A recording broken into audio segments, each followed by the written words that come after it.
So if you're new to photography and you're looking to upgrade your photo game, I'm going to tell you one of the first things I think you should buy right now.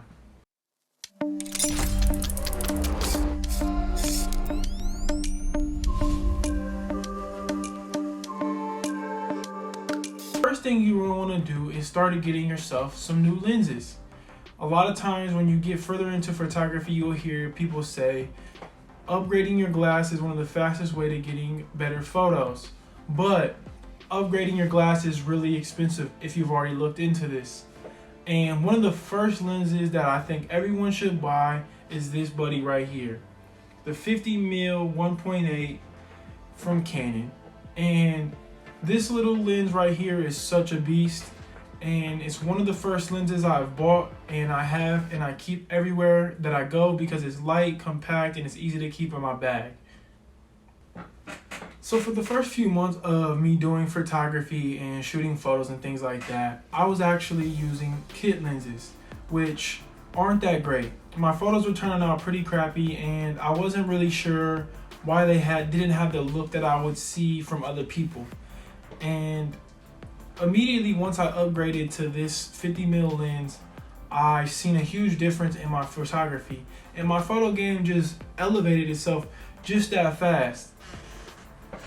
So I'm going to show you guys some of the photos that I was getting from the kit lenses, and then I'm going to put up some of the photos that I was getting once I had actually purchased the 50mm, and let you guys kind of see the difference and see what you guys think.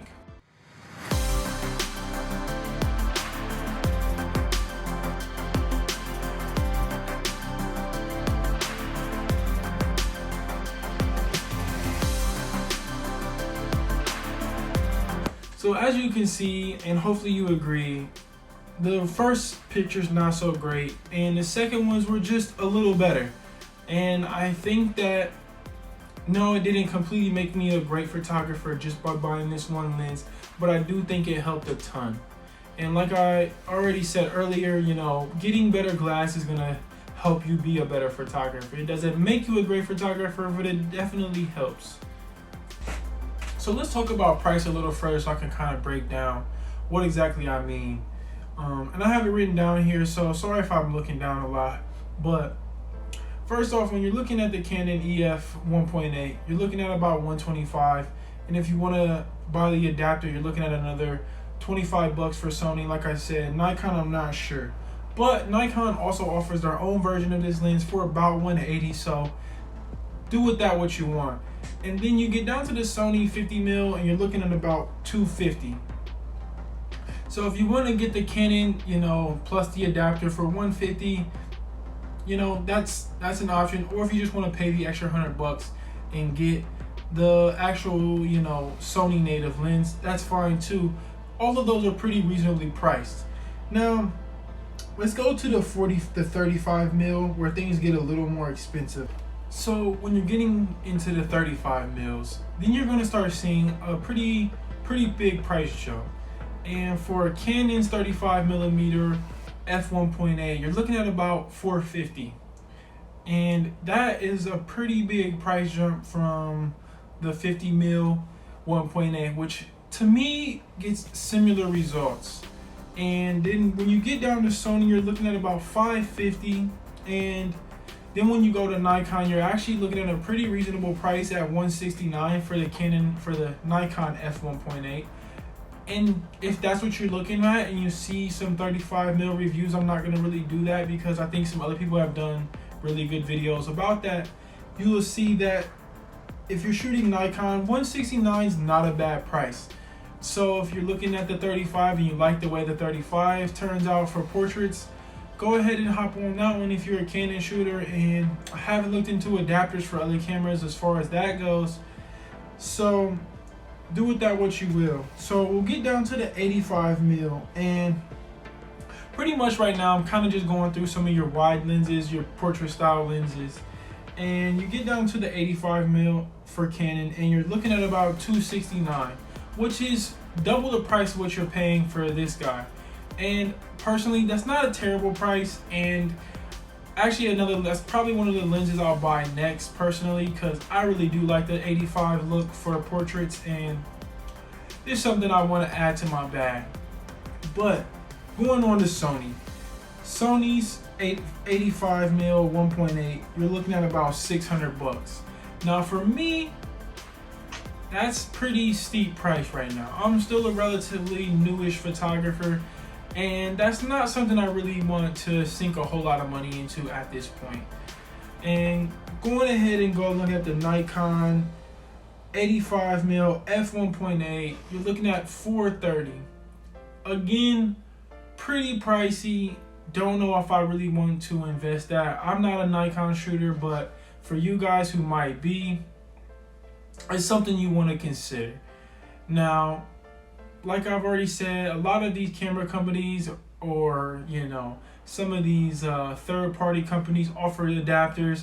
I haven't looked into all the different adapters that are out there, but that's something you could do, just trying to get the best price or the most bang for your buck when it comes to these different lenses. So that being said, we'll move on. So I might have touched on this a little bit already, and I wanted to reiterate why I think this is a great lens and why I think this helps upgrade your photo game so much.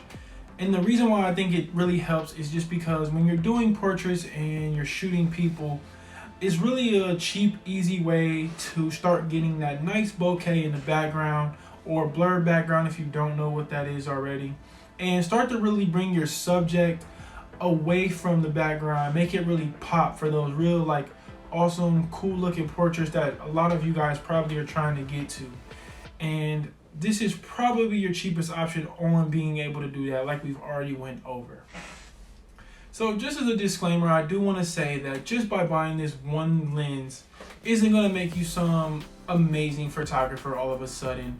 And this isn't the only thing that makes good photographers is good lenses. Now, it obviously does help. Having better gear, I do believe, helps.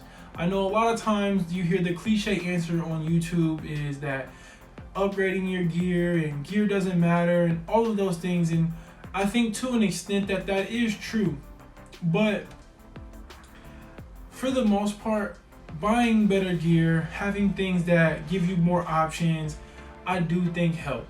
And you still have to work on getting good lighting, finding the right composite, talking to your subjects so that they feel comfortable and at ease, and directing them in the way that they look more natural and feel fluid in the motions that they're making while you're capturing the photo. All of those things are super important and definitely all go into being a great photographer. I wouldn't consider myself to be a great photographer, but I know a combination of all of those things has helped me become slightly better.